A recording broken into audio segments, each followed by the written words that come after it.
লা ইলাহা ইল্লাল্লাহ, লা ইলাহা। নেমরায় কার সাথে কার কবে মারামারি হবে তাই আপনি বিচার সভায় যে ন্যায় কথা বলবেন, ওসব বহু দূরের কথা। প্রথম ন্যায় পরায়ণতা লা ইলাহা ইল্লাল্লাহ, যেটা আমি আপনাকে এতক্ষণ ধরে বোঝালাম, ইহুদিদের উদাহরণ দিলাম, খ্রিস্টানদের উদাহরণ দিলাম।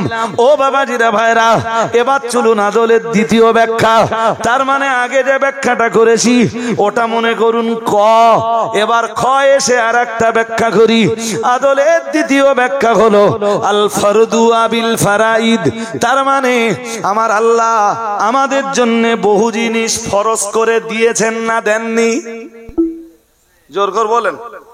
নামাজ পড়া জোর করে বলেন। 4 বার পড়া ফরজ না 5 বার পড়া ফরজ? এক্সিলেন্ট, 5 বার। রোজা রাখা 25 দিন না 29 অথবা 30 দিন? হয় 29 না, নাহলে 1 মাস। কত? 29ও হতে পারে, 30ও হতে পারে। মাল থাকলে যাকাত দেওয়া, এটা ফরজ না সুন্নাত? জোর করে বলতে হবে। ফরজ, ফরজ। টাকা থাকলে হজ করা, জোরে বলুন। বাবা মারা যাবার পরে বোনের হক বুঝে দেওয়া, ফরজ না নফল? নফল মনে করেও যদি সমাজ অন্তত দিত তাও তো পিঠ বেঁচে যেত। বাপ কত বছর আগে মরে গেছে, বোনের ফারাজটাই পুরো মেরে দিলে ভাইরা। ও ভাইরা আমার মনে রাখুন, আরো বলুন বাবা মায়ের সেবা করা, জোরে বলুন। একটু একটু ফরজ না ফুল পুরো ফরজ? এইবার লাইনে আসতেছেন। এই যত ফরজ রয়েছে এই ফরজ গুলো নিজের জীবনে পালন করার নামই হলো ন্যায় বিচার।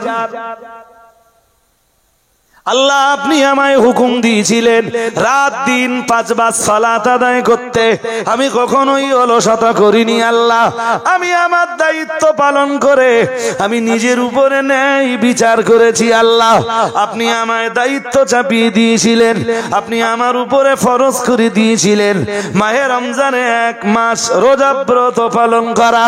ও রব্বুল আলামিন আল্লাহ, এই 1 মাস মাহে রমজানের একটা মাসের ভিতরে কোনদিন আমি দিনের আলোতে খানা পিনা করিনি, কোনদিন আমার মাহে রমজানের দিনের আলোতে রোজা অবস্থায় আমার হালাল স্ত্রী থাকা সত্ত্বেও তার আশেপাশে যাইনি।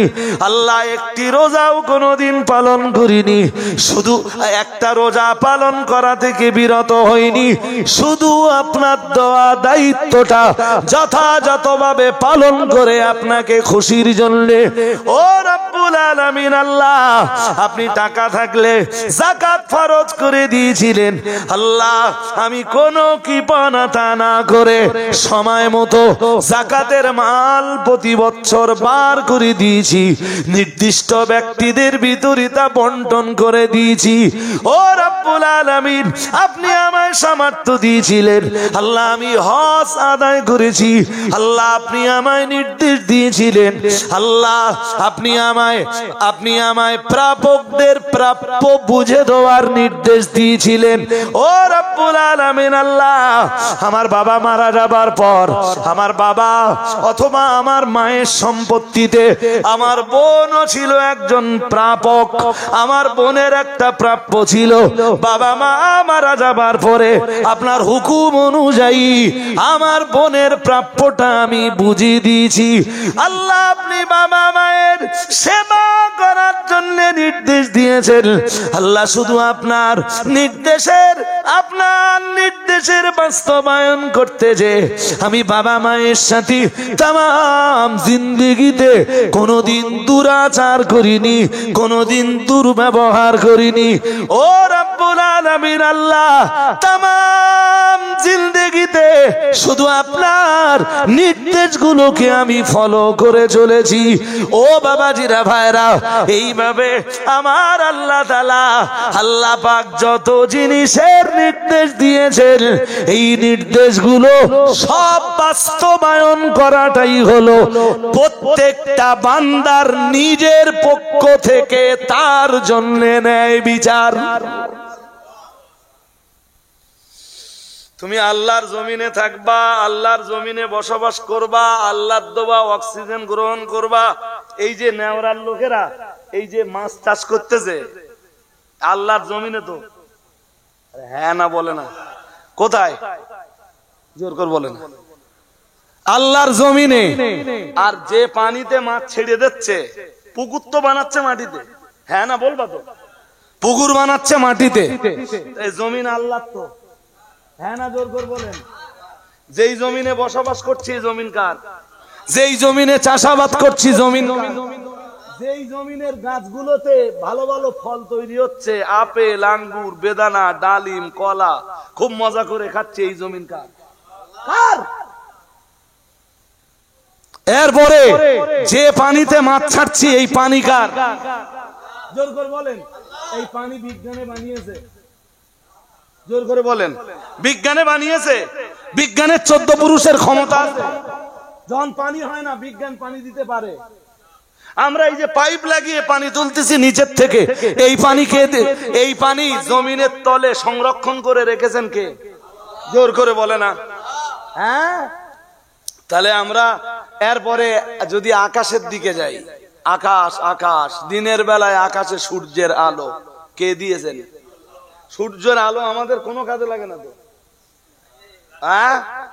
হ্যাঁ, তুমি জমিনের উপরে বসবাস করবা ও ভাইরা আমার, কিংবা আপনি আল্লাহর জমিনে বসবাস করবেন, ঘর বাড়ি বানাবেন, চাষবাস করবেন, আল্লাহর জমিনের উপরে আপনি গাছগাছালি লাগাবেন, সেই গাছের ফল ভক্ষণ করবেন, আল্লাহর জমিনে চাষাবাদ করবেন, সেখান থেকে রুজি রুটি উদ্গত হবে, সেই রুজি রুটি খেয়ে আপনি আমি বেঁচে থাকবো। ও বাবাজিরা ভাইরা, আল্লাহর দেওয়া আকাশের সূর্যের আলো উপভোগ করব, আল্লাহর দেওয়া মুক্ত অক্সিজেন গ্রহণ করে বেঁচে থাকব, আল্লাহর জমিনের উপরে ব্যবসা বাণিজ্য করব, আল্লাহর জমিনের উপরে দোকানপাট করব, মার্কেট বানাবো। না না না না না, সেই আল্লাহর আইন মেনে চলবো না, এর চাইতে বড় অন্যায় বিচার আর কি হতে পারে? এজন্য মুফাসসিরিন হযরতরা সূরা নাহলের 90 নম্বর আয়াতের ব্যাখ্যায় ইন্নাল্লাহা ইয়ামুরু বিল আদলি, এই আদলের ব্যাখ্যায় বলেছেন, আদলের দ্বিতীয় ব্যাখ্যা হলো আল্লাহর আইনকে যথাযথভাবে বাস্তবায়ন করার নামই হলো ন্যায় বিচার। আরেকটু মন খুলে বলেন, বান্দা আল্লাহর কাছ থেকে এত কিছু নেলে সেই আল্লাহ চিনল না, সেই আল্লাহর আইন মানলো না, এটা ন্যায় বিচার না অন্যায় বিচার? জোরে বলুন। এত কিছু পেল যে আল্লাহর কাছে, সেই আল্লাহর আইন মানলো না। কোরআনে আল্লাহ বলেছেন, আপনারা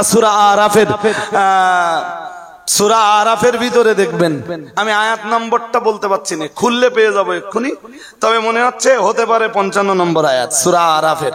আল্লাহ কি চ্যাম্পিয়ন করে বলেছেন, আলা লাহুল খালক ওয়াল আমর। আল্লাহ বলেন সৃষ্টি যার, আইন তার। সুবহানাল্লাহ। আরো আওয়াজ দিয়ে বলেন, সৃষ্টি যার। সবাই বলুন, বলেননি সবাই? একটু বলে বাড়ি যেতে হবে। সৃষ্টি যার, আইনও তার। নারায়ে তাকবীর, নারায়ে তাকবীর। সৃষ্টিকার, আইন চলবে কার? মদ খাচ্ছ কার আইনে? কার পারবা না কেন? এই এতক্ষণ বললে আল্লাহর আইন না মানলে সেটা ন্যায় বিচার না অন্যায় বিচার।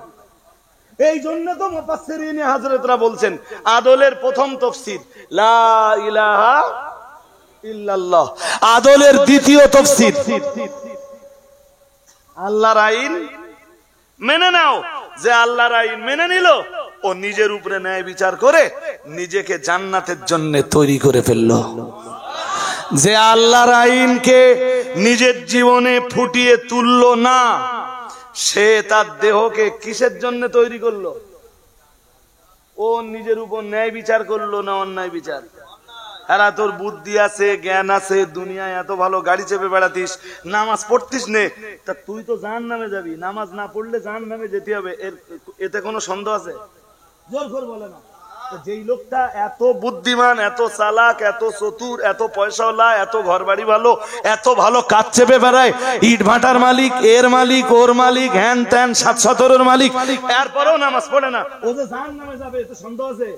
তাহলে ও নিজের উপর ন্যায় বিচার করলো না অন্যায় বিচার করলো? এই কারণে আল্লাহ বলতেছেন সূরা নাহলের 90 নম্বর আয়াতে, আমি 3 জিনিসের নির্দেশ দেব আর 3 জিনিসের নিষেধ করব। যে 3 জিনিসের নির্দেশ আমি দেব তার ভিতরের প্রথমটা, ইন্নাল্লাহা ইয়া'মুরু বিল আদল। আমি আল্লাহ তোমাদেরকে নির্দেশ দিচ্ছি ন্যায় পরায়ণতার, আদলের, আদালতের, ইনসাফের, ন্যায় বিচারের। বান্দা, অন্যের উপরে তোর আগে ন্যায় বিচার করতে হবে না, তুই নিজের উপরে ন্যায় বিচারটা আগে করতে শেখ। সুবহানাল্লাহ বলবেন না? আর একটু মন খুলে বলুন। তাহলে এবারে ওই 6টা জিনিসের একটা, মানে প্রথমটার তথা আদলের 2 তফসির হলো, তাই তো? কয় তফসির? 2 তফসির হলো। ভাই দেখতে দেখতে কটা বাজে জানেন? 2:06। দোয়া করতে আরো কিছুটা সময় যাবে। তো আপনাদের যদি কখনো মনে হয় যে এই আয়াতের তফসির আমার কাছে কমপ্লিট শুনে ফেলবেন, কমপ্লিট, তাহলে অন্তত আর একটা মজলিস তো লাগবেই। আরো 2-3টে মজলিস হলে বড্ড ভালো হয়, কারণ আদলের তফসির এখনো বাকি। এরপরে আমরা যাব এহসান। এরপরে কিসের তফসির? এহসান তো বিরাট ব্যাপার, সমুদ্র। আলোচনা শুধু চলতে থাকবে, ওই যে পর্যন্ত যাবে ওর নিচে দিয়ে আবার হয়, ওর শেষে যেয়ে বলতে হবে কন্টিনিউ, অথবা যে পর্যন্ত লেখা হবে ওর নিচে দিয়ে লিখতে হবে কন্টিনিউ, মানে চলবে। তার মানে চলবে ইনশাল্লাহ। ফের আপনাদের সাথে নেওরা এবং নেওরা পার্শ্বস্থ গ্রামের মানুষ যারা এসছেন, আপনাদের সাথে আবার আমার দেখা হবে ইনশাল্লাহ। বলুন, আমার যখন দাওয়াত করবেন তখন ভাববেন যে আমরা কোরআন হাদিসের কিছু আলোচনা এই মানুষটার কাছে শুনবো ইনশাল্লাহ। বলুন, আমি আপনাদের ভাইয়ের মতো, যখন দরকার হবে ফোনে হোক, খাদিজা মাদ্রাসাতে যেয়ে হোক, খাদিজাতে যদি যান তো রবিবার দেখে যাবেন, রবিবারে গেলে আমার সাথে ইনশাল্লাহ দেখা হবে। আর আর আমার জন্য দোয়া করবেন, আমি আপনাদের জন্য আন্তরিক দোয়া করি। নেওরা গ্রামে অনেকবার এসছি, যতবার এসছি অজের স্টেজে বসেছি ততবার দায়িত্ব নিয়ে ওয়াজ করেছি। আজও দায়িত্বহীন আর কাণ্ডজ্ঞানহীনের মতো কোনো কথা বলিনি। পত্রিকা দেখি আপনাদের কাছে এবার একটা রিকোয়েস্ট করব, আমার ফার্স্ট রিকোয়েস্ট। সেটা হলো, মনে হয় এতে গোটা 20 বই আছে, 20টা বই বিক্রি করলে 1000 টাকা বিক্রি হবে। এটা খাদিজা মাদ্রাসার বাৎসরিক পত্রিকা। পত্রিকাটার নাম আত-তারগিব। বছরে একবার করে বার করি আমরা। এর একদম প্রথম দিকে খাদিজা মাদ্রাসার পরিচয় থাকে, যেমন কমিটিতে কারা আছে আপনি জানতে পারলেন, শিক্ষক কারা আছে জানতে পারলেন। এরপরে একদম শুরুতে মুফতি সাহেবের একটা লেখা আছে, ইসলাম ও নারী সমাজ। পরের কলমটা আমার ডিরেক্টরের কলমে, দ্যাটস মিন আমি এই কলম, এর লেখক আমি। এরপর সম্পাদকের কলম, প্রধান শিক্ষকের কলম, তারপরে সফলতার আহ্বান, মানে মাদ্রাসার মেয়েদের, ছাত্রীদের লেখা এতে আছে, শিক্ষকদের লেখা আছে। একটা পত্রিকার দাম 50 টাকা। 50 টাকায় আপনি পত্রিকাটা কিনলে হয়তো 20টা টাকা মাদ্রাসার থাকবে। তো আপনি এইটা ভাবেন না যে আমি পত্রিকা কিনছি, বরং এইটা ভাবেন না যে আমি 50 টাকা মাদ্রাসায় দান করছি আর একটা পত্রিকা নিয়ে বাড়ি যান। এই যে কটা পত্রিকা পাঠিয়েছে এ যেন আবার গাড়িতে ফেরত না যায়। যদি কাছে 50টা টাকা থাকে, আল্লাহর রাস্তায় একটু পকেটে হাত দে, টাকাটা বার করে 50 টাকা দিয়ে একটা পত্রিকা নেন। এটা আমার রিকোয়েস্ট। আপনি না পড়লেও দেখবেন কেউ না কেউ পড়ে নেবে, এতে অনেক জ্ঞানের খোরাক আপনিও পাবেন। 50 টাকা দিয়ে একটা পত্রিকা অন্তত কিনুন, এই কটা বই আর ফেরত দেন না।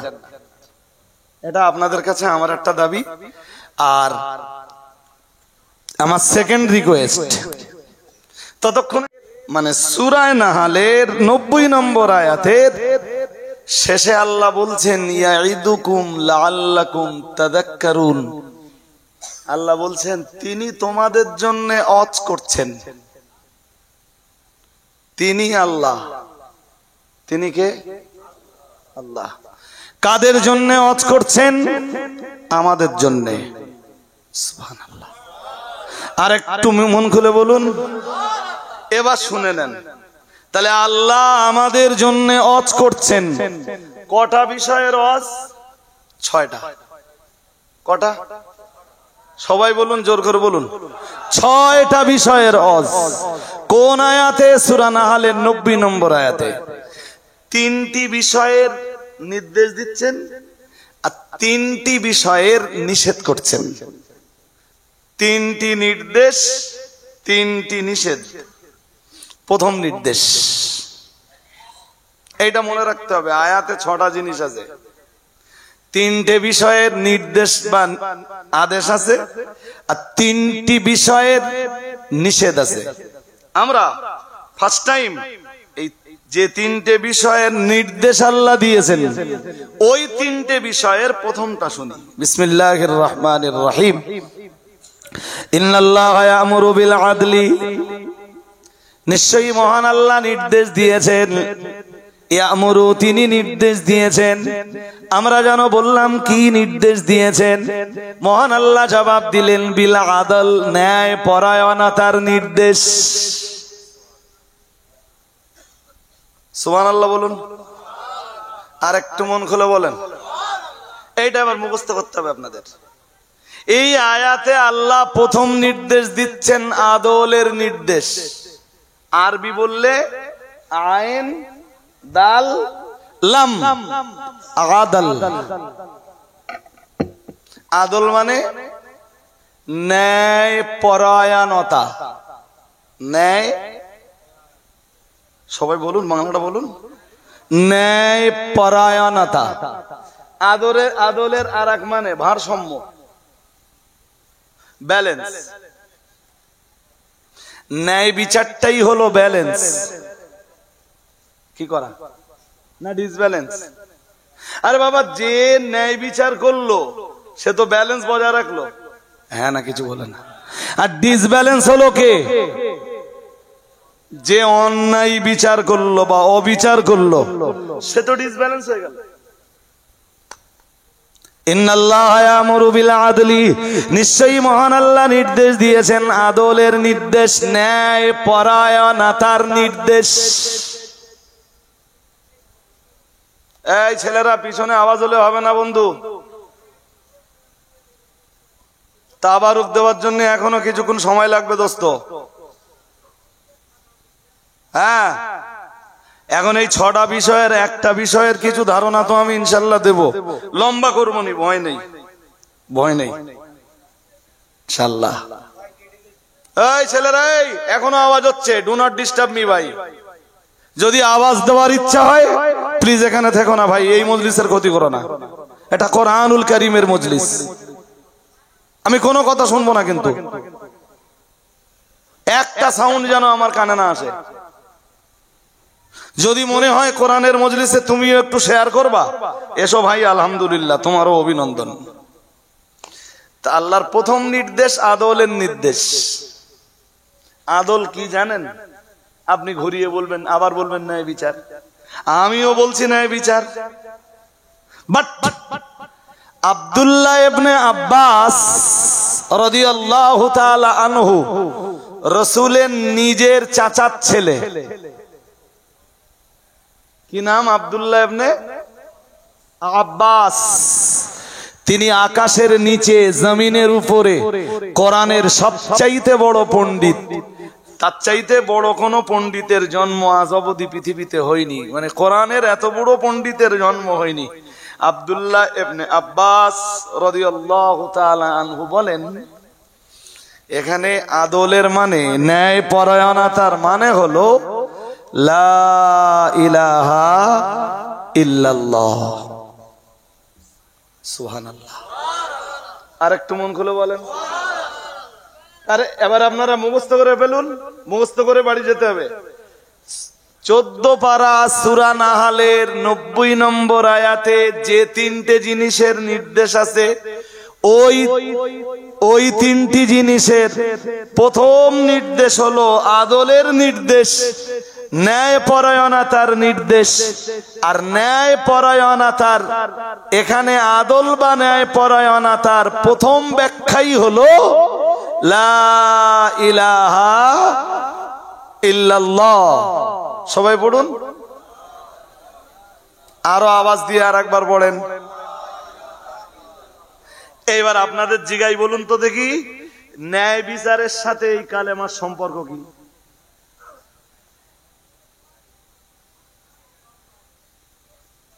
Please answer the question. এটা কোনো ন্যায় বিচারের ভিতরে পড়ে? হ্যাঁ না কিছু বলে না। জ্ঞান আছে, বুদ্ধি আছে, বিবেক আছে, আপনাদেরও বিবেচনা শক্তি আছে। ন্যায় বিচার কোনটা? দুটো লোক ঝগড়া বাঁধালে উভয়ের কাছ থেকে শোনা বোঝা করে আপনি সঙ্গত কথাবার্তা বলে উভয়কে বুঝিয়ে ছেড়ে দিলেন। আপনি অসঙ্গত কোনো কিছু করেননি, আর কিছু বলার জন্য কাউকে প্রশ্রয়ও দেননি, কাউকে কোলে কাউকে পিঠে না করে একদম আদালতের জায়গাতে দাঁড়িয়ে কথা বললেন। ওর নাম তো ন্যায় বিচার। হ্যাঁ না বলবেন তো, ওর নাম তো ন্যায় বিচার। তা এই কালেমা কেমনে ন্যায় বিচার হলো?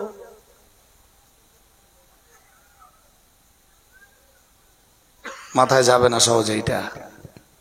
আব্দুল্লাহ ইবনে আব্বাস যে তাফসীর করেছেন, ওই তাফসীর নিয়ে আমি অনেকক্ষণ ধরে ভেবেছি। বলে আল্লাহ, কোরআনের এত বড় পণ্ডিত, যার চাইতে কোরআনের পণ্ডিতের জন্ম আজ অবধি পৃথিবীতে হয়নি, তিনি এই তাফসীর কেমনে করলেন? নিশ্চয়ই এর রহস্য আছে। খুঁজে খুঁজে খুঁজে খুঁজে রহস্যটা বার করলাম। এই পৃথিবীতে যত ধর্ম আছে জানেন আপনারা? এবার ব্যাখ্যা দিচ্ছি। কোন ধর্মের মানুষ সবচাইতে বেশি? অমনোযোগী হলে হবে না, এই জিনিস বুঝে নিয়ে তারপর আপনারা বাড়ি যাবেন ইনশাল্লাহ। বলেন, আমি কেন কালেমা কেন ন্যায় বিচার ওটা বলে দিচ্ছি, খুব মন দিয়ে শুনুন। পৃথিবীতে কোন ধর্মের মানুষ সবচাইতে বেশি এখন? সবাই বলেন খ্রিস্টান। এক্সিলেন্ট। খ্রিস্টানরা বলে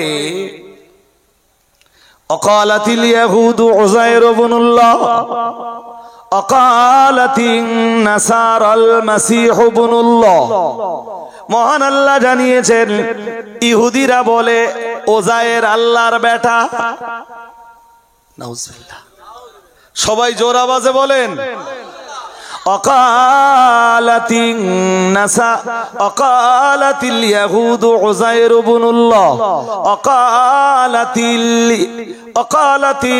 নাসারা মাসীহ ইবনুল্লাহ। মহান আল্লাহ জানিয়েছেন, খ্রিস্টান ইহুদিরা বলে উযাইর আল্লাহর বেটা, আর খ্রিস্টানরা বলে ঈসা আল্লাহর বেটা। নাউজুবিল্লাহ বলেন, আর একটু জোর করে বলেন। ওই খ্রিস্টানরাই বলে ঈসা আল্লাহর বেটা, ঈসার মা আল্লাহর বিবি। আর একটু জোর করে বলেন। এবার বলুন কোরআন কি বলে? খ্রিস্টানরা বলে খোদা তিনজন, খোদার ছেলে এবং খোদার বউ। নাউজুবিল্লাহ বলেন। সবাই বলেন। এটা একত্ব, এটাকে একত্ববাদ বলা হয় না, ত্রিত্ববাদ। আমরা যারা মুসলমান আছি, আমরা বহুত্ববাদে বিশ্বাসী না, একত্ববাদ। সবাই বলুন না না না না না, আমাদের বিশ্বাসটা হলো লা ইলাহা ইল্লাল্লাহ মুহাম্মাদুর রাসূলুল্লাহ। সুবহানাল্লাহ বলুন, বলুন আলহামদুলিল্লাহ। আমাদের বিশ্বাস হলো কুল হুয়াল্লাহু আহাদ আল্লাহুস সামাদ লাম ইয়ালিদ ওয়া লাম ইউলাদ ওয়া লাম ইয়াকুল লাহু কুফুয়ান আহাদ। আমাদের বিশ্বাস হলো ওই রকম যেমনটা আমার আল্লাহ সূরা ইখলাসে বর্ণনা দিয়েছেন। সূরাতুল ইখলাসের ভিতরে আমার আল্লাহ তার ব্যাপারে যেমনটা ঘোষণা দিয়েছেন, আমরা যারা মুমিন আছি, আমরা যারা মুসলিম বলে পরিচিত, না না না না না, আমরা একাধিক রবে বিশ্বাসী নই, আমরা এক রবে বিশ্বাসী। আমরা শুধু বলি হুয়াল্লাহু আহাদ আল্লাহু আহাদ আল্লাহুস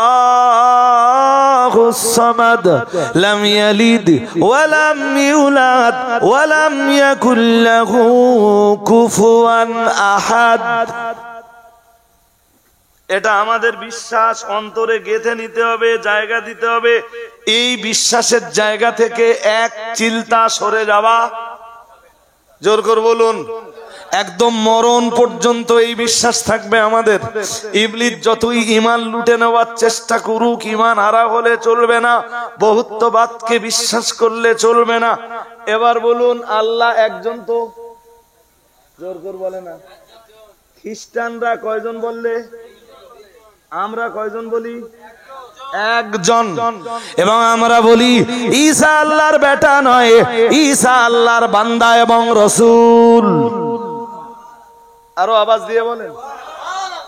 ঈসার মায়ের ব্যাপারে আমরা বলি, মহান আল্লাহ জানিয়েছেন, আল্লাহ পাক রব্বুল আলামিন জানিয়েছেন, মাত্তাখাযা সাহিবাতাও ওয়ালা ওয়ালাদা। মহান আল্লাহ জানিয়েছেন, আল্লাহ কোন পুরুষকে ছেলে রূপে গ্রহণ করেননি, আর আমার আল্লাহ কোন নারীকে স্ত্রী রূপেও গ্রহণ করেননি। আমার আল্লাহর বেটাও নাই, বেটিও নাই, আমার আল্লাহর কোন স্ত্রীও নাই। ও বাবাজিরা, ভাইরা, এতটা আলোচনা শোনার পরে এবারে একটু দয়া করে কি বলবেন? খ্রিস্টানরা এই বহুত্ববাদকে বিশ্বাস করার কারণে ওদের জায়গা জান্নাত না জাহান্নাম? সবাই বলুন।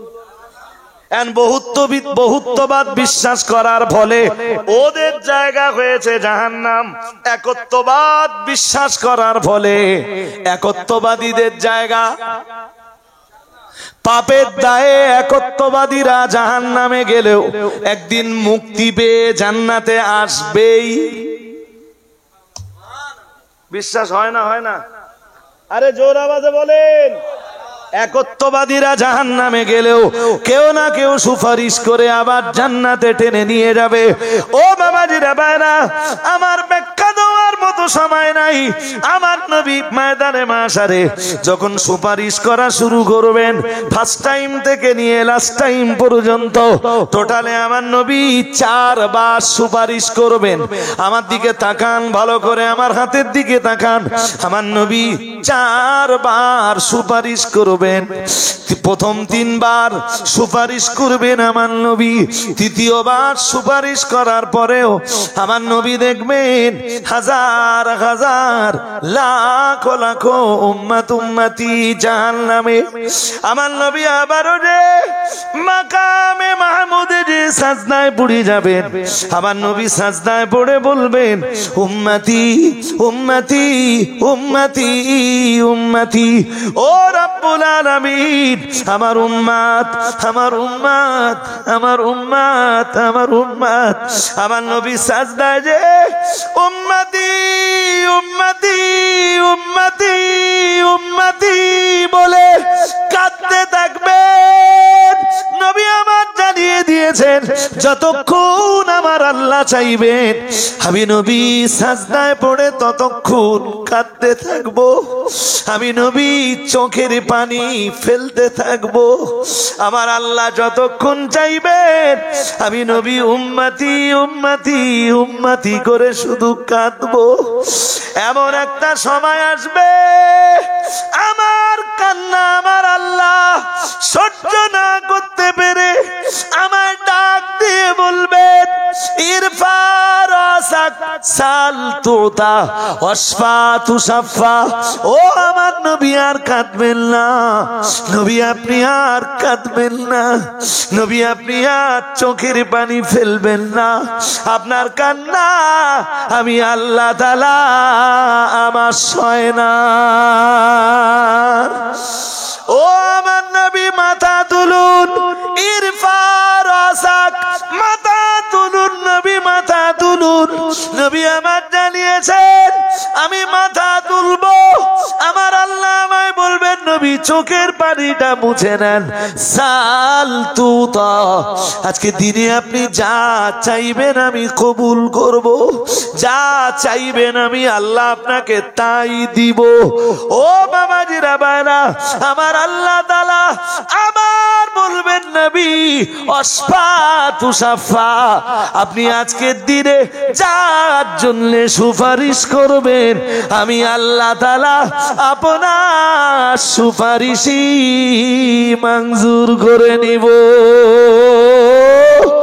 যান আপনি চলে যান নবী, আপনার যেসব উম্মতের অন্তরের ভিতরে শুধু লা ইলাহা ইল্লাল্লাহ মুহাম্মাদুর রাসূলুল্লাহ সাল্লাল্লাহু আলাইহি ওয়াসাল্লাম এইটুকু জায়গা পেয়ে আছে নবী, যাদের কালবে এক বিন্দু বিসর্গ পরিমাণ, একটা অণু অথবা পরমাণু পরিমাণ ঈমান আছে, নবী আপনি তাদের সবাইকে সুপারিশ করে আমি আল্লাহ তাআলা আমার দয়ার জান্নাতে নিয়ে আসুন। আর একটু আওয়াজ দিয়ে বলেন ও নবী। কি হলো ভাই, এত কথা হচ্ছে কেন? অনেকক্ষণ তো হচ্ছে, ঠিক না? গেজাগেজিটা অনেকক্ষণ হচ্ছে তো, এত গেজাগেজি হলে হয় একটা অজর মজলিস। দরকার হলে তোমাদের উঠে যেতে হবে, একটা সিস্টেম আছে তো কাজের। হাজরিনে মজলিস ভাই, আমি ছোটবেলা থেকে না এমনি জামা কাপড় যা পরি, টুপি টুপি যা পরি, দেখবেন কোনোদিন টুপি সোজা হয়, কোনোদিন হয় না, ওতে কিছু এসে যায় না। ওই বারবার করে আয়নার সামনে যে দেখা, টুপিটা কেরাম হইলো, জামাটা কেরাম হইলো, জামাটা কিরিস কিনা, এটা পরলাম, এটা কেরাম দেখাচ্ছে না, এটা আজকে আর পরবো না, কালকে পরবানি। আমার জীবনে কোনোদিন এরকমটা মনে হয় না ভাই, যে কোনো একটা হলেই হয়ে যায়। হাদিসে এসছে কুম ফিদ দুনিয়া গরিব আও আবিরু সাবিল। এই জন্যে এই অত শত স্টাইল টিল আমি কিছু বুঝিনি জি, কিন্তু ছোটবেলা থেকে আমি খুব সেনসিটিভ। এখনো যখন ক্লাস করি, ক্লাসের চতুর্দিক নীরব থাকে। যখন অজ করি, অজের মজলিসের চতুর্দিকে কাউকে কথা বলার সুযোগ দিই না। আরে ভাই, আমার এমনি কষ্ট হচ্ছে কথা বলে, তুই না 10 মিনিট বল, আমি বসে থাকি, আমি তোর কথা খুব মন দিয়ে শুনবানি, তুই আমার কথা যা মন দিয়ে শুনতেছিস তার চেয়ে ভালো করে শুনবানি। আমি একদম আদর্শ শ্রোতার ভূমিকা পালন করব। কিন্তু আমার অভ্যাস এটা, আমি মাঝখান দিয়ে কাউকে কথা বলার সুযোগ দেই না। হ্যাঁ, আপনাকে কোনো প্রশ্ন করলাম, প্রশ্নটার উত্তর দিলেন, বিষয়টা ভিন্ন। হাজারিন, তখন তো আপনার কাছে উত্তর পাওয়ার অপেক্ষাতেই আমি থাকবো। রাসূলুল্লাহ এই চতুর্থবারে যখন সুপারিশ করবেন, তখন কালেমাও আছে, অন্তরে কালেমাটুকু আছে, এই রকম কোন উম্মাত আর জাহান্নামে থাকবে না। সুবহানাল্লাহ বলেন। আর একটু মন খুলে বলুন, ওই চতুর্থবারে মানে পাপ ছাড়া আর কিচ্ছু নেই তার জীবনে, কিন্তু কালেমাটা আছে, কিন্তু কালেমাটা আছে। জি, নবী যাবেন, তাকেও জাহান্নাম থেকে ছাড়িয়ে আল্লাহর জান্নাতে নিয়ে আসবেন। আর একটু মন খুলে বলুন, আল্লাহ বলে দেবেন একটা কথা, বলবেন ও নবী, ইল্লামান হাবাসাহুল কোরআন, কোরআন যাকে জাহান্নামে আটকে রাখতে চায় আপনি তারে সুপারিশ করতে পারবেন না। বলবেন যার অন্তরে এক বিন্দু ঈমান আছে, যে সুপারিশ করে জান্নাতে নিয়ে আসুন। বাট যার যাকে কোরআন যাকে জাহান্নামে আটকে রাখতে চায়, নবী শুধু তার জন্য আপনি সুপারিশ করতে পারবেন না। কোরআন কাকে আটকে রাখতে চায় আল্লাহ সেটা বলেই দিয়েছেন কোরআনে, ওমাই ইউশরিক বিল্লাহ, যে আল্লাহর সাথে শিরক করলো ফাকাদ হারামাল্লাহু আলাইহিল জান্নাহ, আমার আল্লাহ জান্নাত তার জন্য হারাম করে দেয়। কথা কি বোঝা গেছে? কি হারাম করে দেয়? কথা বলে না। আরে বাবা, শিরিক যারা করে, মুশরিক যারা, বহুত্ববাদে বিশ্বাস যাদের, এদের জন্য জান্নাত হারাম হারাম হারাম। এরা ফি নারে জাহান্নামা খালিদিনা ফিহা, চিরদিনের জন্য জাহান্নামী। এরা জাহান্নাম থেকে কোনোদিন মুক্তি পাবে না, পাবে না, পাবে না। আর যত পাপিষ্টই থাক দুনিয়ায়, শুধু কালেমাটা কালবে আছে। এর মানে আবার এইটা না যে সব ছেড়ে দিয়ে আপনি কালেমার উপরে নির্ভর করবেন। আমাদের জান্নাতে যাওয়া লাগবে ফার্স্ট টাইম। কোন টাইমে?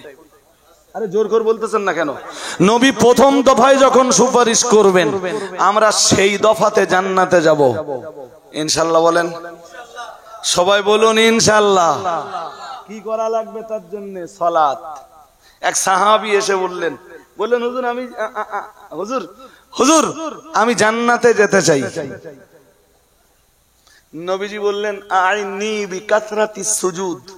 নবীজি বললেন তুমি একটু আমাকে সাহায্য করো বেশি বেশি আল্লাহকে সাজদা দিয়ে, আমি তোমাকে জান্নাতে নিয়ে যাব। আর একটু মন খুলে বলুন না, কি বললেন? আমার কথা কি বুঝতেছেন নাকি? সাহাবী এসে বললেন হুজুর আমি জান্নাতে যেতে চাই। নবীজি বললেন আমাকে একটু বেশি বেশি বেশি পরিমাণ আল্লাহকে সাজদা দিয়ে তুমি আমাকে একটু সাহায্য করো, আমি তোমাকে জান্নাতে নিয়ে যাব। এখন বলুন, কেউ যদি সাজদা না দেয় তাহলে ও কি ফার্স্ট টাইম জান্নাতে যাবার সুযোগ পাবে? আমরা কি চাইছি?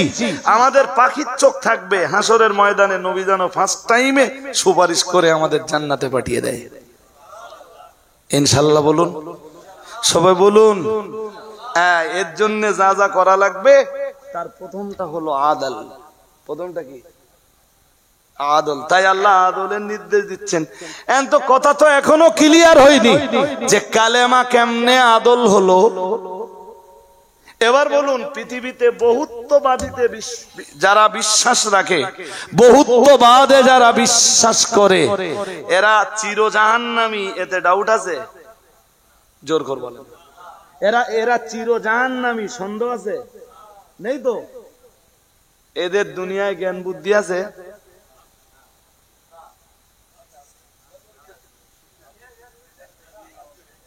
দুনিয়ায় এর জ্ঞান বুদ্ধি আছে না নেই? এই দোস্ত, তুমি যে বললে জ্ঞান বুদ্ধি ওর নেই, তুমি জানো? দাঁড়ান দাঁড়ান দাঁড়ান, ওরে বুঝতে দিতে হবে। তো আবেগে পড়ি বলেছে না, এবার ওরে বুঝতে দেন। এই যে আমার দিকে প্লিজ, এই যে মুখটা একটু খোলো বন্ধু, বুঝে নেন এবার ভালো করে আমার কাছে। না ভাই, বুঝতে অসুবিধা হতে পারে। আমি বলো সেরাম হুজুর না যে আমার কাছে কমেন্ট করলি বেয়াদব বলে তাড়িয়ে দেবো। বেয়াদব? আলেমের মর্যাদা বুঝুনি, আলেমের সম্মান দিতে জানুনি। পুরি সাংঘাতিক। এক প্রশ্ন করার কারণে যে আমার স্কুলের ইংরেজির মাস্টার, তারে বলতেছে বেয়াদব।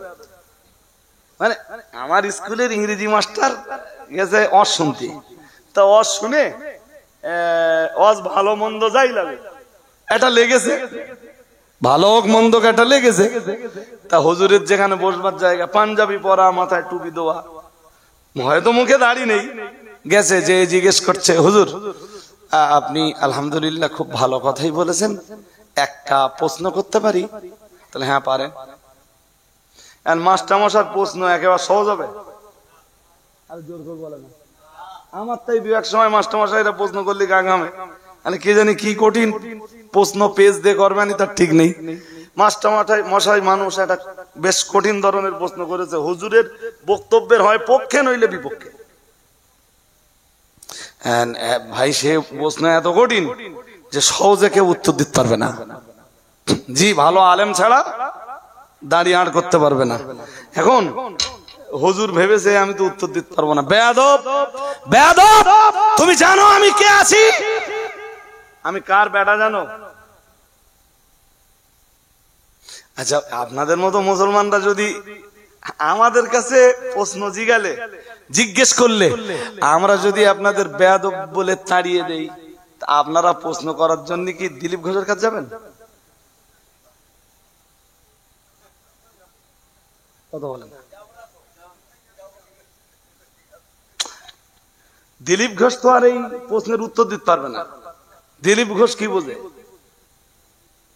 ঘোড়ার ডিম বোঝে। সারাক্ষণ ধরে মিথ্যে কথা বলে। সে রাজনীতি কি বোঝে? ওটা কোনো রাজনৈতিক নীতি হলো নাকি যে রাজনীতির মঞ্চে দাঁড়িয়ে মিথ্যা কথা বলে?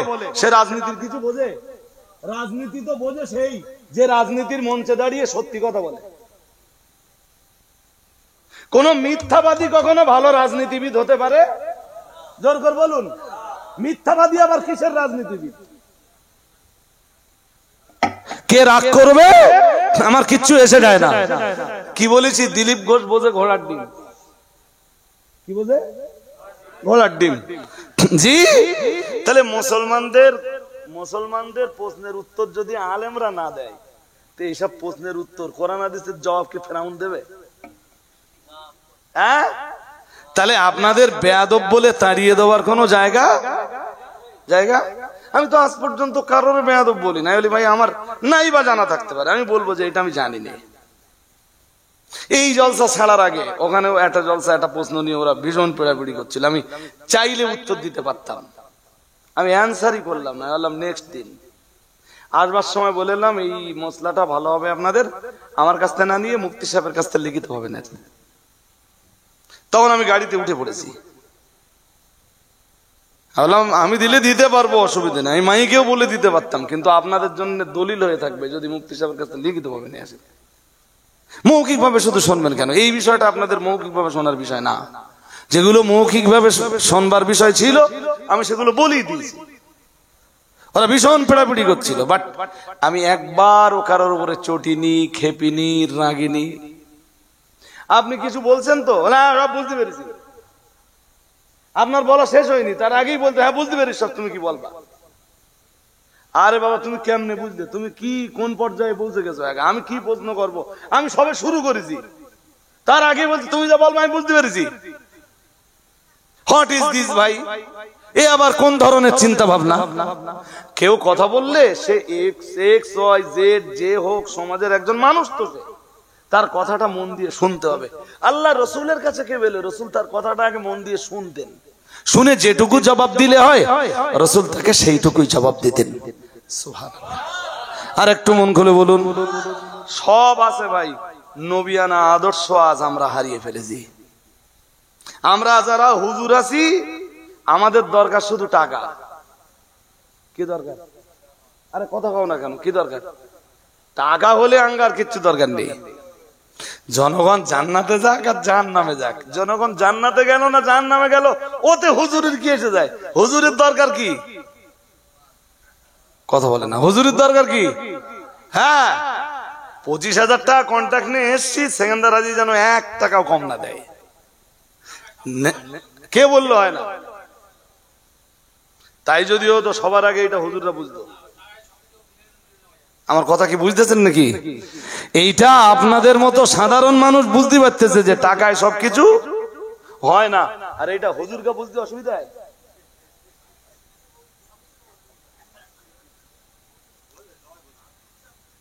নিজের চোখে দেখা 1000 টাকা কম দিয়ে টাকা ছুড়ে ফেলতেছে। নিজে কানে শুনেছি বলে কিয়ামতের দিন বুঝে নেব, আল্লাহর আদালতে বুঝে নেব। তা আল্লাহ কি হুজুরগা একলা? আরে হ্যাঁ না বলবেন তো। ধরুন নেওরা গ্রামে একটা জলসা হলো, এই নেওরা গ্রামের লোক বিভিন্ন শ্রেণীর লোক বাস করে। কেউ মুটে, কেউ মজদুর, কেউ শ্রমজীবী, কেউ চাকরিজীবী, কেউ ব্যবসায়ী, কেউ দোকানদার, এরম আছে তো, বিভিন্ন শ্রেণী আছে তো। কেউ ইঞ্জিন ভ্যান চালায়, কেউ গাড়ি চালায়, কেউ ড্রাইভার, বিভিন্ন শ্রেণীর মানুষ আছে। কেউ 50 দেশে, কেউ 200 দেশে, কেউ 500 দেশে, কেউ 1000 দেশে, কেউ 2000 দেশে, কেউ 5000 দেশে দিয়ে নেওরা গ্রামে জলসাটা হচ্ছে। হুজুরের নজরানা 20,000 দেওয়ার কথা ছিল, হুজুরের 1000 টাকা কম দেশে। বলেছে হুজুর একটু কম হয়ে যাচ্ছে, একটু মানিয়ে নেবেন। হুজুর টাকা ফেলে দিয়ে বললে কিয়ামতের দিন বুঝে নেব। হুজুরির যদি আল্লাহ থাকে, এই নেওরা গ্রামের জনগণ এর গা আল্লাহ নেই? হ্যাঁ না বলবেন তো। আল্লাহ আছে না নেই? ভ্যানওয়ালা এত কষ্ট করে পয়সা উপার্জন করে সে ওই টাকার ভিতরে 100 টাকা চাঁদা দিয়েছিল, তার টাকাও ফেলে দিয়েছে। ভ্যানওয়ালা যদি ওই হুজুরের বিরুদ্ধে আল্লাহর আদালতে মামলা দেয়, হুজুরের উপায় এইরকম ভাবতাল তো নেওয়া ঠিক না যে আল্লাহ শুধু আমার আছে আর তোমরা আল্লাহ বলে কেউ নেই, এরকম ভাব নেওয়া তো ঠিক না। আল্লাহ আমাদের বুঝবার ক্ষমতা দান করুন। আপনি রাইট বলেছেন, টাকায় সবকিছু হয় না। আর আল্লাহ ওয়ালা মানুষেরা কখনোই টাকার কাঙ্গাল হবে না, টাকার পিছনে দৌড়াবে না। দুনিয়া বা দুনিয়ার টাকা পয়সা আল্লাহ ওয়ালা মানুষকে খুঁজে বেড়াবে। যেমন বসিরহাট পীর সাহেব কেবলা টাকার জন্য ছুটতেন না, হুজুরের পিছনে পিছনে টাকা দৌড়ে বেড়াতো।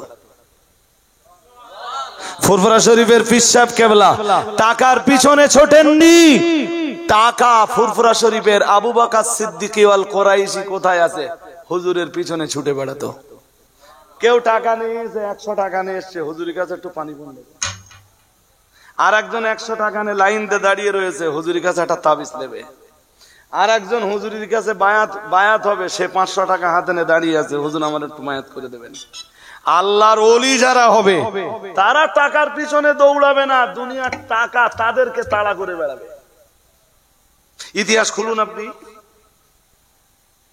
ইতিহাস খুলে আপনি দেখুন। জি, এই যে বন্ধু তোমার প্রশ্নের উত্তরটা এবার নাও। অনেকটা তো প্রাসঙ্গিক অপ্রাসঙ্গিক বেশ কিছু কথা বললাম, এবার তোমার প্রশ্নের উত্তরটা নাও। এই যে ইসরায়েল বলে একটা রাষ্ট্র আছে, জানো? কথা কয় না, আপনি জানেন তো? তুমি জানো?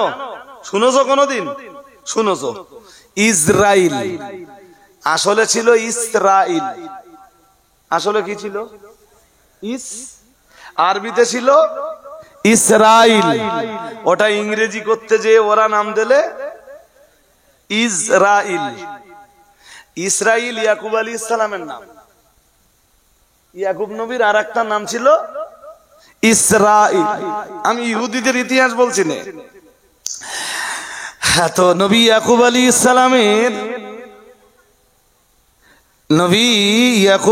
সালামের আপনারা জানেন 12টা ছেলে ছিল। কয় ছেলে?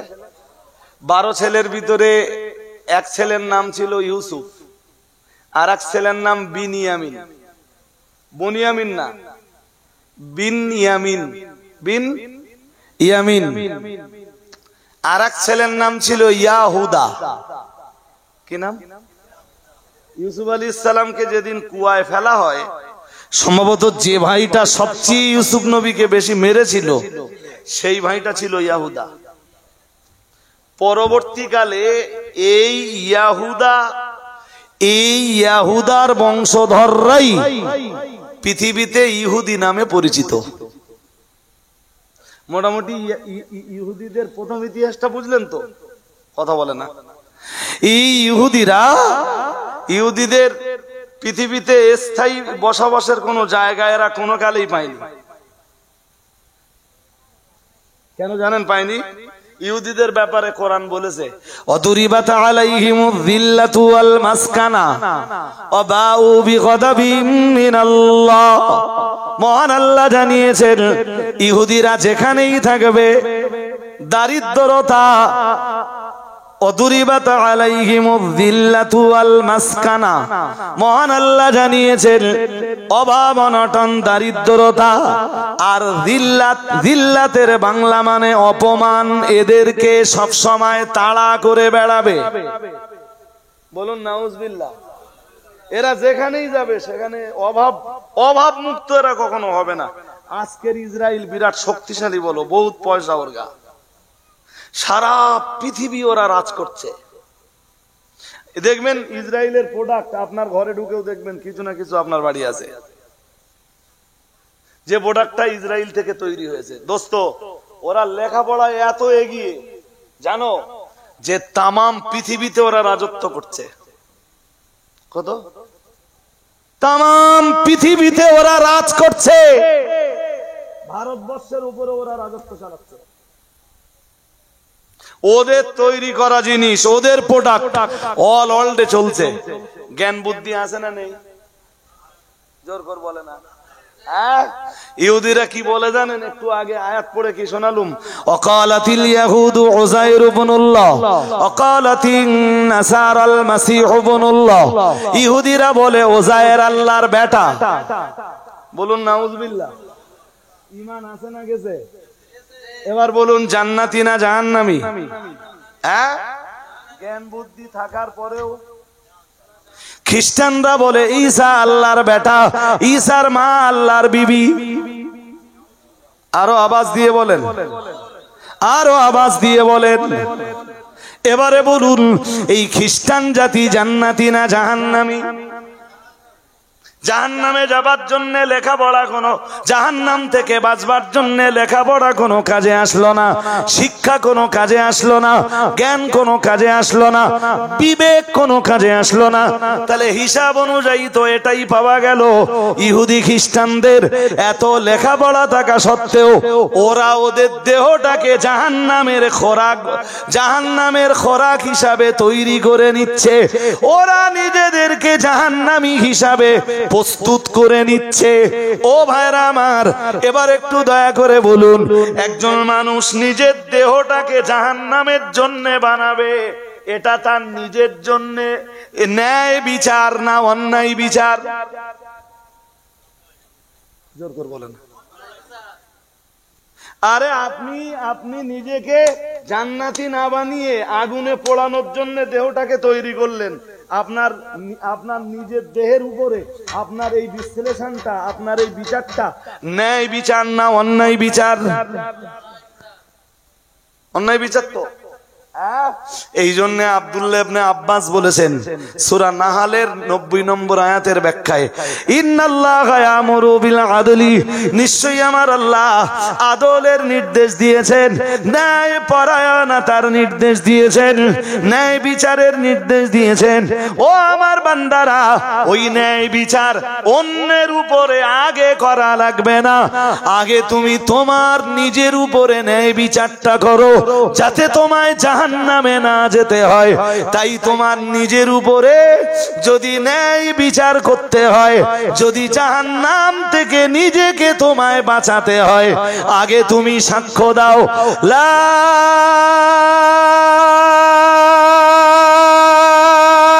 ইলাহা ইল্লাল্লাহ। সবাই বলুন, আরো আওয়াজ দিয়ে পড়ে লা ইলাহা ইল্লাল্লাহ। আবার পড়ুন লা ইলাহা ইল্লাল্লাহ। হযরত আব্দুল্লাহ ইবনে আব্বাস বলেছেন, এই কারণে আদলের প্রথম তাফসীর হলো লা ইলাহা ইল্লাল্লাহ। তুমি এই বিশ্বাসটুকু কলবে ধারণ করলে অন্তত চির জাহান্নামী তোমায় হতে হবে না। সুবহানাল্লাহ বলুন।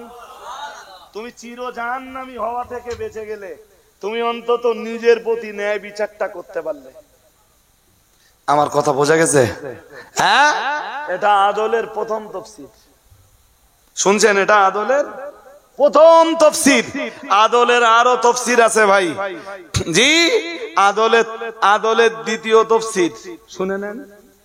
আমি আর লম্বা করব না। কটা বাজতে যায় বলুন তো? বাজতে যায় না, বেজে গেছে দুটো ছুঁই ছুঁই।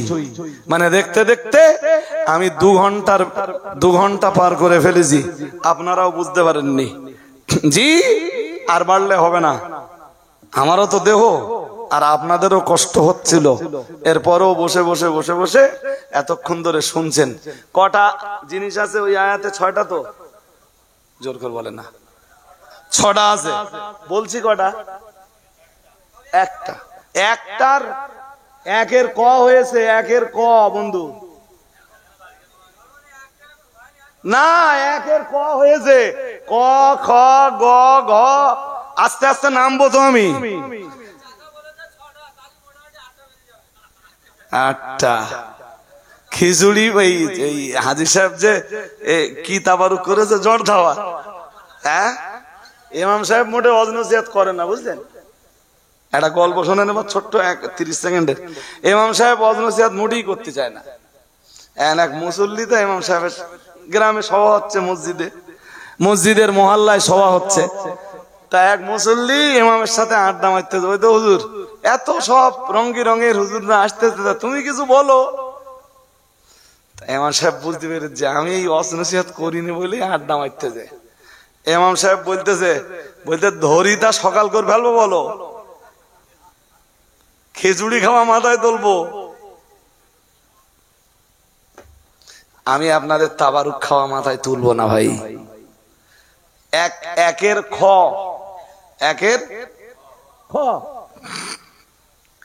আদলের আর এক তাফসীর হলো আল ফারদু আবিল ফারাইদ। যেই জিনিসগুলো আল্লাহ ফরজ করে দিয়েছেন সেইগুলো পালন করার নাম ন্যায় বিচার। কথা শুনছেন নাকি? কথা বুঝতে কি অসুবিধা হচ্ছে? হ্যাঁ না বলবেন তো? অসুবিধা হয়? প্রথম ন্যায় বিচার কি বলুন তো? লা ইলাহা ইল্লাল্লাহ। লা ইলাহা, নেমরায় কার সাথে কার কবে মারামারি হবে তাই আপনি বিচার সভায় যে ন্যায় কথা বলবেন, ওসব বহু দূরের কথা। প্রথম ন্যায় পরায়ণতা লা ইলাহা ইল্লাল্লাহ, যেটা আমি আপনাকে এতক্ষণ ধরে বোঝালাম, ইহুদিদের উদাহরণ দিলাম, খ্রিস্টানদের উদাহরণ দিলাম। ও বাবাজিরা ভাইরা, এবার চলুন আদলের দ্বিতীয় ব্যাখ্যা। তার মানে আগে যে ব্যাখ্যাটা করেছি ওটা মনে করুন ক, এবার খ এসে আর একটা ব্যাখ্যা করি। আদলের দ্বিতীয় ব্যাখ্যা হলো আল ফারদু আবিল ফারাইদ। তার মানে আমার আল্লাহ আমাদের জন্য বহু জিনিস ফরজ করে দিয়েছেন না দেননি? জোর করে বলেন। নামাজ পড়া, জোর করে বলেন। 4 বার পড়া ফরজ না 5 বার পড়া ফরজ? এক্সিলেন্ট, 5 বার। রোজা রাখা 25 দিন না 29 অথবা 30 দিন? হয় 29 না, নাহলে 1 মাস। 29ও হতে পারে, 30ও হতে পারে। মাল থাকলে যাকাত দেওয়া, এটা ফরজ না সুন্নাত? জোর করে বলতে হবে। ফরজ, ফরজ। টাকা থাকলে হজ করা, জোরে বলুন। বাবা মারা যাবার পরে বোনের হক বুঝে দেওয়া, ফরজ না নফল? নফল মনে করেও যদি সমাজ অন্তত দিত তাও তো পিঠ বেঁচে যেত। বাপ কত বছর আগে মরে গেছে, বোনের ফারাজটাই পুরো মেরে দিলে ভাইরা। ও ভাইরা আমার মনে রাখুন, আরো বলুন বাবা মায়ের সেবা করা, জোরে বলুন। একটু একটু ফরজ না ফুল পুরো ফরজ? এইবার লাইনে আসতেছেন।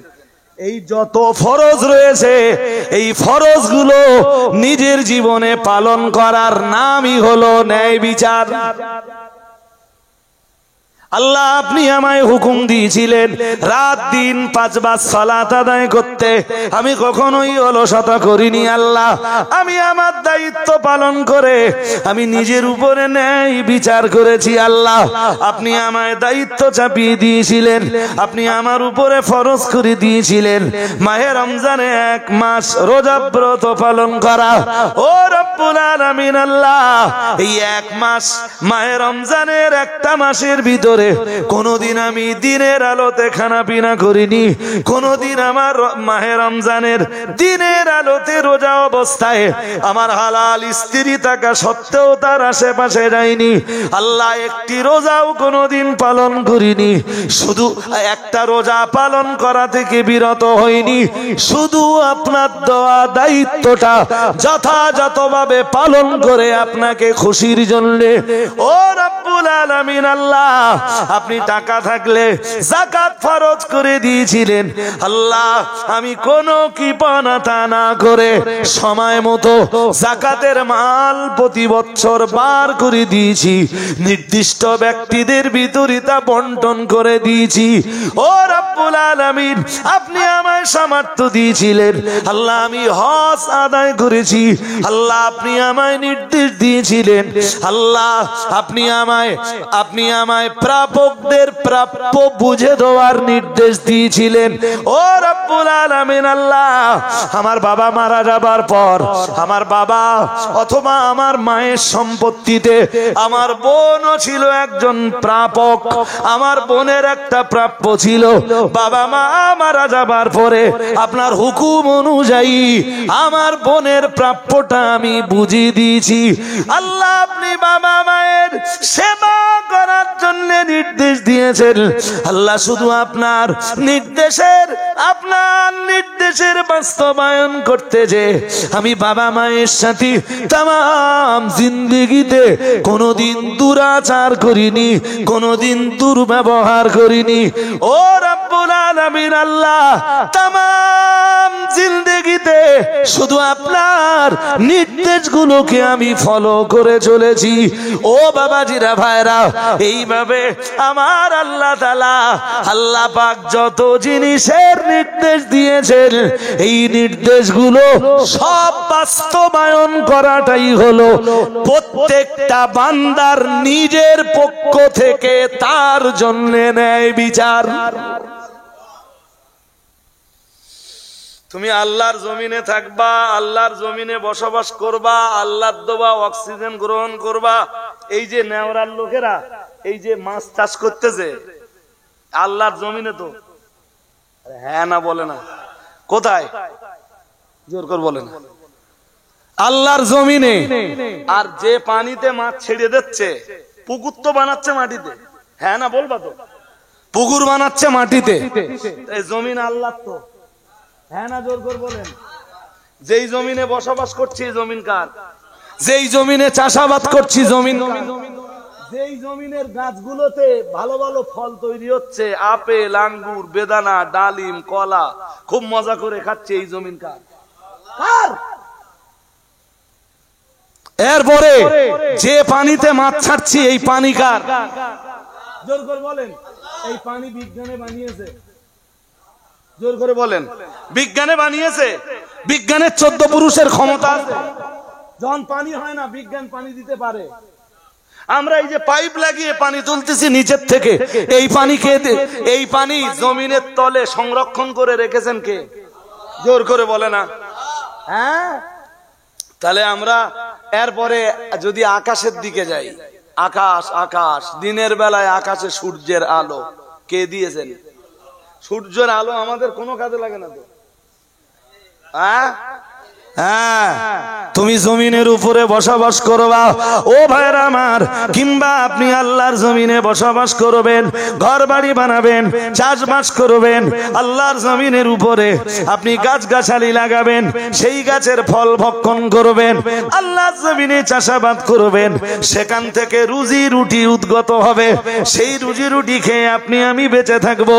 ও বাবাজিরা, ভাইরা, আল্লাহর দেওয়া আকাশের সূর্যের আলো উপভোগ করব, আল্লাহর দেওয়া মুক্ত অক্সিজেন গ্রহণ করে বেঁচে থাকব, আল্লাহর জমিনের উপরে ব্যবসা বাণিজ্য করব, আল্লাহর জমিনের উপরে দোকানপাট করব, মার্কেট বানাবো। না না না না না, সেই আল্লাহর আইন মেনে চলবো না, এর চাইতে বড় অন্যায় বিচার আর কি হতে পারে? এজন্য মুফাসসিরিন হযরতরা সূরা নাহলের 90 নম্বর আয়াতের ব্যাখ্যায় ইন্নাল্লাহা ইয়ামুরু বিল আদলি, এই আদলের ব্যাখ্যায় বলেছেন, আদলের দ্বিতীয় ব্যাখ্যা হলো আল্লাহর আইনকে যথাযথভাবে বাস্তবায়ন করার নামই হলো ন্যায় বিচার। আরেকটু মন খুলে বলেন, বান্দা আল্লাহর কাছ থেকে এত কিছু নেলে সেই আল্লাহ চিনল না, সেই আল্লাহর আইন মানলো না, এটা ন্যায় বিচার না অন্যায় বিচার? জোরে বলুন।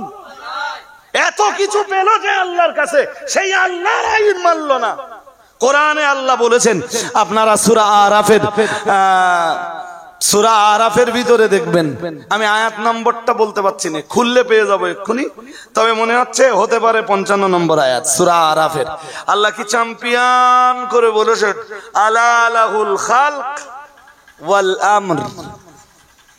আল্লাহ বলেন সৃষ্টি যার, আইন তার। সুবহানাল্লাহ। আরো আওয়াজ দিয়ে বলেন, সৃষ্টি যার, সবাই বলুন, বলেননি সবাই? একটু বলে বাড়ি যেতে হবে। সৃষ্টি যার, আইনও তার। নারায়ে তাকবীর, নারায়ে তাকবীর। সৃষ্টি কার? আইন চলবে কার? মদ খাচ্ছ কার আইনে? কেন পারবা না? কেন এই এতক্ষণ বললে আল্লাহর আইন না মানলে সেটা ন্যায় বিচার না, ন্যায় বিচার। এই জন্য তো মুফাসসিরিন হযরতরা বলছেন আদলের প্রথম তাফসীর লা ইলাহা ইল্লাল্লাহ, আদলের দ্বিতীয় তাফসীর আল্লাহর আইন মেনে নাও। যে আল্লাহর আইন মেনে নিল ও নিজের উপরে ন্যায় বিচার করে নিজেকে জান্নাতের জন্য তৈরি করে ফেললো। যে আল্লাহর আইনকে নিজের জীবনে ফুটিয়ে তুললো না, সে তার দেহকে কিসের জন্য তৈরি করলো? ও নিজের উপর ন্যায় বিচার করলো না অন্যায় বিচার? এরা তোর বুদ্ধি আছে, জ্ঞান আছে, দুনিয়ায় এত ভালো গাড়ি চেপে বেড়াতিস, নামাজ পড়তিস নে, তা তুই তো জাহান্নামে যাবি। নামাজ না পড়লে জাহান্নামে যেতে হবে, এতে কোনো সন্দেহ আছে? জোর করে বলে না। যেই লোকটা এত বুদ্ধিমান, এত চালাক, এত চতুর, এত পয়সাওয়ালা, এত ঘর বাড়ি ভালো, এত ভালো কাজ চেপে বেড়ায়, ইট ভাটার মালিক, এর মালিক, ওর মালিক, হ্যান ত্যান 7-17 মালিক, এরপরেও নামাজ পড়ে না, ও যে জাহান্নামে যাবে এতে সন্দেহ আছে? তাহলে ও নিজের উপর ন্যায় বিচার করলো না অন্যায় বিচার করলো? এই কারণে আল্লাহ বলতেছেন সূরা নাহলের 90 নম্বর আয়াতে, আমি 3 জিনিসের নির্দেশ দেব আর 3 জিনিসের নিষেধ করব। যে 3 জিনিসের নির্দেশ আমি দেব তার ভিতরের প্রথমটা ইন্নাল্লাহা ইয়া'মুরু বিল আদল। আমি আল্লাহ তোমাদেরকে নির্দেশ দিচ্ছি ন্যায় পরায়ণতার, আদলের, আদালতের, ইনসাফের, ন্যায় বিচারের। বান্দা, অন্যের উপরে তোর আগে ন্যায় বিচার করতে হবে না, তুই নিজের উপরে ন্যায় বিচারটা আগে করতে শেখ। সুবহানাল্লাহ বলবেন না? আর একটু মন খুলে বলুন। তাহলে এবারে ওই 6টা জিনিসের একটা মানে প্রথমটার তথা আদলের 2 তাফসীর হলো, তাই তো? কয় তাফসীর? 2 তাফসীর হলো। ভাই দেখতে দেখতে কটা বাজে জানেন? 2:06। দোয়া করতে আরো কিছুটা সময় যাবে। তো আপনাদের যদি কখনো মনে হয় যে এই আয়াতের তাফসীর আমার কাছে কমপ্লিট শুনে ফেলবেন, কমপ্লিট, তাহলে অন্তত আর একটা মজলিস তো লাগবেই। আরো 2-3টে মজলিস হলে বড্ড ভালো হয়, কারণ আদলের তাফসীর এখনো বাকি। এরপরে আমরা যাব ইহসান। এরপরে কিসের তাফসীর? ইহসান তো বিরাট ব্যাপার, সমুদ্র। আলোচনা শুধু চলতে থাকবে, ওই যে পর্যন্ত যাবে ওর নিচে দিয়ে আবার ওর শেষে যেয়ে বলতে হবে কন্টিনিউ, অথবা যে পর্যন্ত লেখা হবে ওর নিচে দিয়ে লিখতে হবে কন্টিনিউ, মানে চলবে। তার মানে চলবে ইনশাআল্লাহ। ফের আপনাদের সাথে নেওরা এবং নেওরা পার্শ্বস্থ গ্রামের মানুষ যারা এসছেন, আপনাদের সাথে আবার আমার দেখা হবে ইনশাআল্লাহ। বলুন, আমার যখন দাওয়াত করবেন তখন ভাববেন যে আমরা কোরআন হাদিসের কিছু আলোচনা এই মানুষটার কাছে শুনবো ইনশাআল্লাহ। বলুন, আমি আপনাদের ভাইয়ের মতো যখন দরকার হবে ফোনে হোক, খাদিজা মাদ্রাসাতে যেয়ে হোক, খাদিজাতে যদি যান তো রবিবার দেখে যাবেন, রবিবারে গেলে আমার সাথে ইনশাআল্লাহ দেখা হবে। আর আর আমার জন্য দোয়া করবেন, আমি আপনাদের জন্য আন্তরিক দোয়া করি। নেওরা গ্রামে অনেকবার এসছি, যতবার এসছি অজের স্টেজে বসেছি ততবার দায়িত্ব নিয়ে ওয়াজ করেছি। আজও দায়িত্বহীন আর কাণ্ডজ্ঞানহীনের মতো কোনো কথা বলিনি। পত্রিকা দেখি আপনাদের কাছে এবার একটা রিকোয়েস্ট করব, আমার ফার্স্ট রিকোয়েস্ট, সেটা হলো মনে হয় এতে গোটা 20 বই আছে। 20টা বই বিক্রি করলে 1000 টাকা বিক্রি হবে। এটা খাদিজা মাদ্রাসার বাৎসরিক পত্রিকা। পত্রিকাটার নাম আত-তারগিব। বছরে একবার করে বার করি আমরা। এর একদম প্রথম দিকে খাদিজা মাদ্রাসার পরিচয় থাকে, যেমন কমিটিতে কারা আছে আপনি জানতে পারলেন, শিক্ষক কারা আছে জানতে পারলেন। এরপরে একদম শুরুতে মুফতি সাহেবের একটা লেখা আছে, ইসলাম ও নারী সমাজ।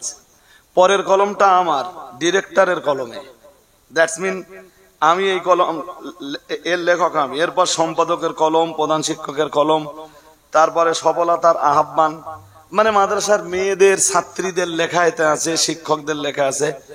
একটা পত্রিকার দাম 50 টাকা। 50 টাকায় আপনি পত্রিকাটা কিনলে হয়তো 20টা টাকা মাদ্রাসার থাকবে। তা আপনি এইটা ভাবেন না যে আমি পত্রিকা কিনছি, বরং এইটা ভাবেন না যে আমি 50 টাকা মাদ্রাসায় দান করছি আর একটা পত্রিকা নিয়ে বাড়ি যান। এই যে কটা পত্রিকা পাঠিয়েছে এ যেন আবার গাড়িতে ফেরত না যায়। যদি কাছে 50টা টাকা থাকে, আল্লাহর রাস্তায় একটু পকেটে হাত দে, টাকাটা বার করে 50 টাকা দিয়ে একটা পত্রিকা নেন। এটা আমার রিকোয়েস্ট। আপনি না পড়লেও দেখবেন কেউ না কেউ পড়ে নেবে, এতে অনেক জ্ঞানের খোরাক আপনিও পাবেন। 50 টাকা দিয়ে একটা পত্রিকা অন্তত কিনুন, এই কটা বই আর ফেরত দেন না। এটা আপনাদের কাছে আমার একটা দাবি। আর আমার সেকেন্ড রিকোয়েস্ট, ততক্ষণ